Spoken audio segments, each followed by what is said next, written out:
Galtier se rattrapera dans les jours qui viennent, quand il annoncera qu'il a compris ce qui s'est passé ce soir.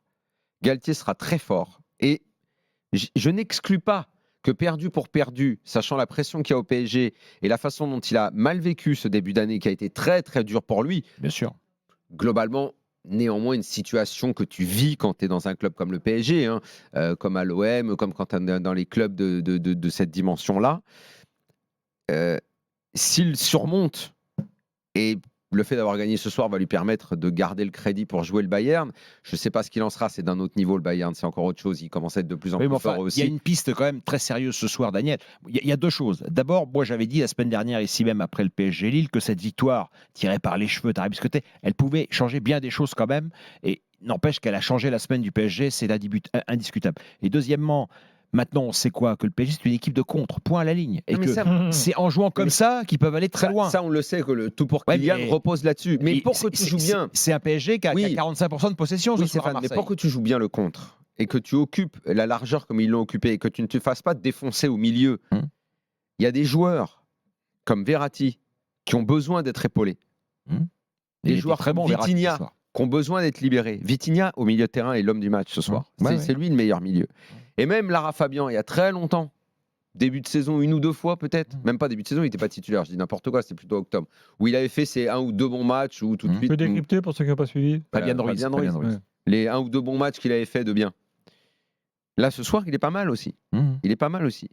Mais sauf qu'au milieu, il y a des mecs qui courent et ils jouent ensemble. Et pour que cette tactique de contre soit, ils courent pas. Ils ont joué bas, ils ont attendu l'adversaire, ils l'ont contré. Et après, devant, quand ils ne sont plus que 2 et que Messi peut trouver Mbappé, bah là, ils sont là, les boulevards. Mais de toute façon, on découvre rien, que le fait que les 3 peuvent pas jouer ensemble, on le sait. On le sait depuis toujours que ça ne marche pas. Oui, mais des fois, il faut la preuve par l'absurde, Daniel. Et là, elle est arrivée. Mais malheureusement, tous les techniciens, ce qui est curieux, c'est que tous les techniciens le disent. Il y a eu, c'était dans l'équipe cette semaine où j'ai trouvé ça très intéressant. Ils sont allés demander à plein d'entraîneurs différents ce qu'ils pensaient de la situation. Tous en convenaient. Et tous disaient malgré tout, comment dire, comme s'ils sentaient que c'était une obligation. Si ils ne pouvaient pas se libérer de ça. Si les 3 sont valides, tu les fais jouer. Voilà. Tous disaient, mais tous convenaient que ce n'était pas la bonne solution. Donc que Galtier digère et finalement montre qu'il est à la dimension du PSG. Et moi, je n'exclus pas qu'ils le comprennent et qu'ils se disent, de toute façon, comme tous les mecs au PSG, j'ai le couteau sous la gorge. Tout le monde là. Même quand il revient, je lui dis, monsieur, t'as placé sur le banc. Parce que les 3 ne peuvent pas jouer ensemble. Il sera peut-être servi par le destin, parce que peut-être que la blessure de Neymar ne lui permettra pas de revenir avant la fin de la saison. Mais peut-être que le destin va l'aider. Et par ailleurs, Galtier s'est réalisé. S'il doit faire le gros repense au Lille de Galtier, c'est ça, Lille de Galtier. C'est exactement le PSG qu'on a vu ce soir. Sauf que... Sauf qu'ils n'avaient pas Mbappé. Ils avaient si le sort lui file un coup de main, néanmoins, le Bayern, ça risque d'être quand même très compliqué. Mais s'il veut avoir un espoir de le faire, de toute façon, ça ne peut être que comme ça. Ce soir, ils doivent quand même avoir gros moral. Ça ne peut être que comme ça. Avec Hakimi qui revient à droite, Nuno Mendes encore plus en forme qu'il est là parce qu'il revient de blessure, ça ne peut être que comme ça. Et tu auras des joueurs qui vont faire le taf sobrement. Tu n'auras pas de mecs que tu vas mettre en avant en disant ça a été des cracks, machin. Tu vois, c'est Messi, Mbappé. Les autres, vous travaillez, Messi, Mbappé.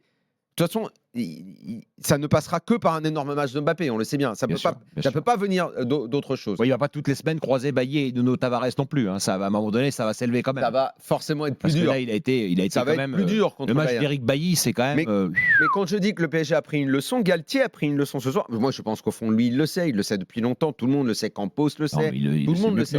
Mais là, maintenant, c'est voilà, les 3, on sait depuis toujours que c'est pas possible. Moi, je pense qu'en plus, Messi, Mbappé, ça colle mieux.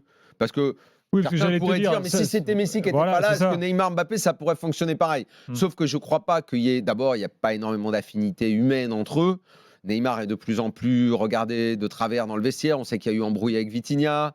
Neymar a reproché à Campos, quand ils se sont failli se battre, ton recrutement de merde. Donc quand il dit ton recrutement de merde, forcément, ça tombe dans les oreilles de Fabien Ruiz, Vitinha et tous les mecs. Donc ça ne crée pas une bonne ambiance.